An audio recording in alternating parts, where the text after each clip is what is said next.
মুসা আলাইহিস সালাম এক বদমাশকে শহর থেকে ঘাড় ধাক্কা দিয়ে বাহির করে দিয়েছে। কয়েকদিন পরে ওহী আসছে, মুসা আলাইহিস সালাম, আমার ওলি মারা গেছে, জানাজায় যে শরীক হবে জানাজা পড়াইতে হবে।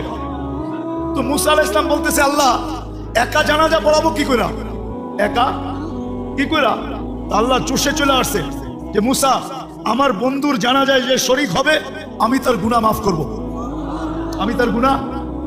এই সুযোগকে হাতছাড়া করে চলছে বনি ইসরাইল, যা দেখে জঙ্গলে পড়ে আছে ওই পুরান বদমাশ যাকে মুসা আলাইহিস সালাম বাহির করে দিয়েছেন।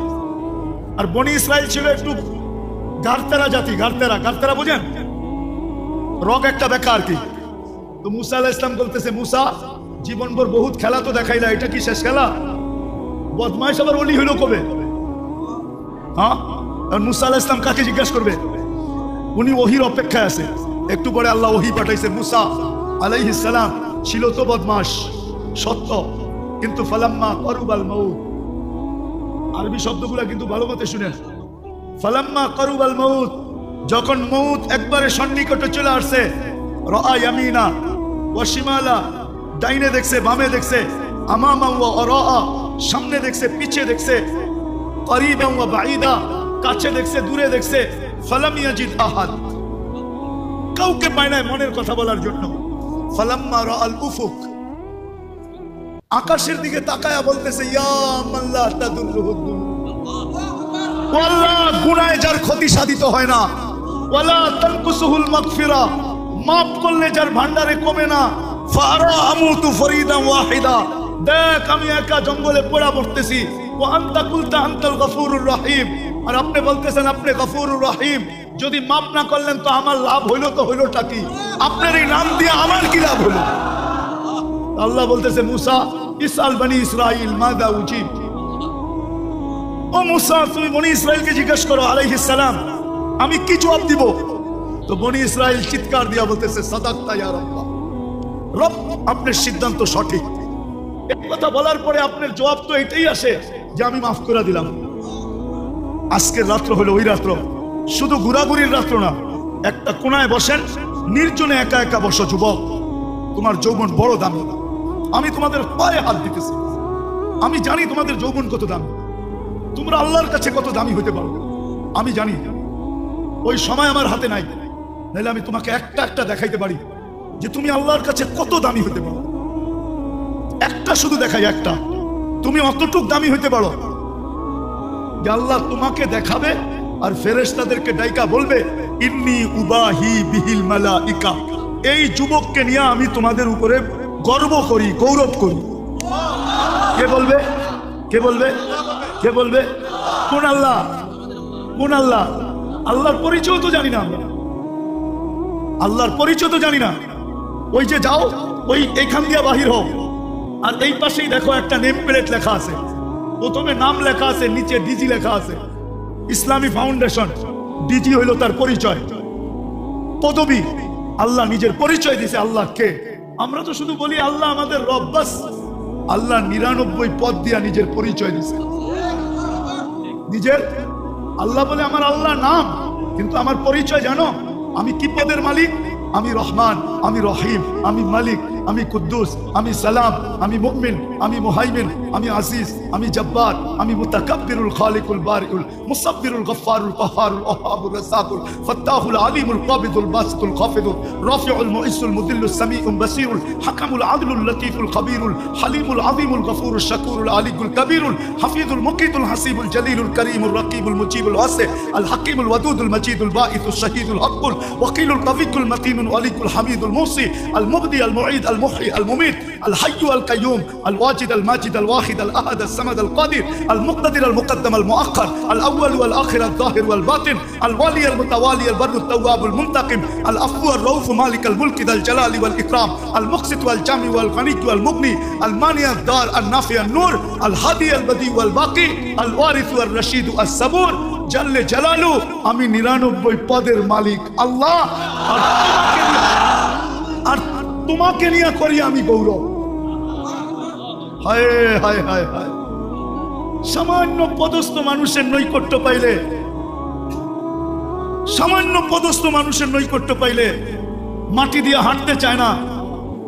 হ্যাঁ, মাটি দিয়া হাঁটতে খুশির অন্ত থাকে না, গৌরবের অন্ত থাকে না, ঠিক না? কি বলেন? এমনকি ভিজিটিং কার্ড বানাইতে দেরি করে না।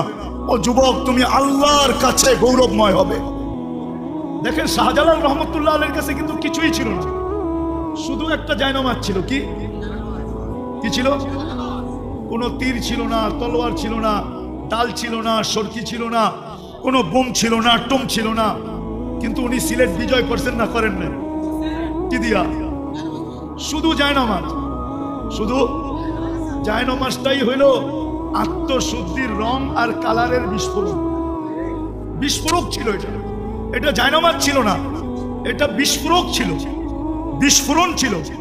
ওনার আত্মশুদ্ধির কারণে, রং আর ঘ্রাণের কারণে যখন রাজা ঘোর গোবিন্দ দেখছে যে পানির উপর দিয়া জায়নামাজে বৈশা পার হইতেছে, তো ও বুদ্ধিমান ছিল, ও বুঝা ফেলছে মাত্র আমাকে জায়নামাজ দেখাইছে, কিন্তু জায়নামাজের মালিক দেখায় নাই। যদি জায়নামাজের মালিক দেখা দেয় তাহলে কিন্তু আমার অবস্থা আরো খারাপ হবে। বিদায় বাবা, জান্নিয়া পালাও, জান্নিয়া পালাও। তো আজকের রাত্রটা আসলে ওনার নির্জনে বৈশা যতটুকু নিজের গুনাহ মনে আছে, যে আমি কি কি গুনাহ করছি, আমার সর্ব অঙ্গ দ্বারা কি কি গুনাহ হয়েছে, নির্জনে বৈশা ওইটাকে স্মরণ করা আর ভাবতে থাকা একটা শব্দ, যে এই গুনাহগুলা যদি আল্লাহ মিটায় না দিলেন, মুছায় না দিলেন, মাপ না করলেন, তা আমি এই চেহারাটা নিয়ে সর্বপ্রথম হাউজে কাউসারে কিভাবে দাঁড়াবো? কেননা হাউজে কাউসার থেকে যে বিতাড়িত হবে, ও সর্ব জায়গার থেকে বিতাড়িত হবে, ওকে আর কোনো জায়গায় স্থান দেওয়া হবে না। আর হাউজে কাউসারের পানি যার পেটে যাবে, ও কোনো না কোনো বাহানায়, কোনো না কোনো ভাবে, কোনো না কোনো উসিলায়, কোনো না কোনো পদ্ধতিতে, কোনো না কোনো ফাঁক ফকর দিয়া ও জান্নাতে যাবেই যাবে, যাবেই যাবে, যাবেই যাবে, যাবেই যাবে। কেননা যেই পেটে হাউজে কাউসার যাবে, ওই পেট কোনোদিন দুজকে যাবে না। বিদায় আজকের রাত্রটা হলো কালারি রাত্র, ভিতরে রং বসানের রাত্র। আর এটার জন্য পদ্ধতি হলো নির্জনে বসো, মাথা দুইটা হাঁটুর নিচে, হাঁটুর ভিতরে ঢুকায় দাও। একটা কাহিনী মনে উঠলো, যদিও আমি কাহিনীতে অভ্যস্ত না, কিন্তু প্রসিদ্ধ কাহিনী। যদি প্রসিদ্ধ না হইতো তাহলে বলতাম না। মসজিদে নববীতে নাকি হাদিসের দর্শ হইতেছিল, তো বহু দূর এক যুবক দুই হাঁটুর ভিতরে মাথা ঢুকায়া বসা আছে। তো খিজির আলাইহিস সালামের এটা ভালো লাগতেছিল না, যে সবাই আমরা বৈশা হাদিস শুনি, এই যুবক ওই দূরে বৈশা দুই হাঁটুর ভিতরে মাথা ঢুকায়া কি বল, একা একা কি করে? তো যায়া মাথার উপরে হাত দিয়া বলতেছে, ওই যুবক, সবাই তো হাদিস শুনে, তুমি একা একা কি করো? তো যুবক বড় কষ্টে মাথাটা বাহির করছে, বাহির করে একটু বেঁকা করে চেহারাটা দেখা বলতেছে, সবাই আব্দুল হকের টিকা শুনে, আমি ডাইরেক্ট হকের টিকা শুনতেছি। আব্দুল হক মানে হকের বান্দা। তো খিজির আলাইহিস সালাম ভাবতেছে, বয়স তো কম মনে হয়, কিন্তু কথা তো অনেক বড় বলে ফেলছে, আরে আরেকটু বাজায় দেখি। তো বলতেছে, ওই যুবক, তুই যে এত বড় কথা বললি, বলতো আমি কে? আবার মাথাটা কষ্ট করে বাহির করে বলছে, খিজির, বেশি বিরক্ত যদি করো তাইলে ল্যাংটা করে ফেলবো। মানে ওই মানুষের ভিতরে যে চিৎকার দিব, এই যে এটা খিজির, বলতে দেরি, তোমাকে মানুষ ঘিরা ধরতে দেরি করবে না, তুমি এইখান থেকে জান নিয়ে যেতে পারবে না। তো খিজির আলাইহিস সালাম বুঝা ফেলছে যে না,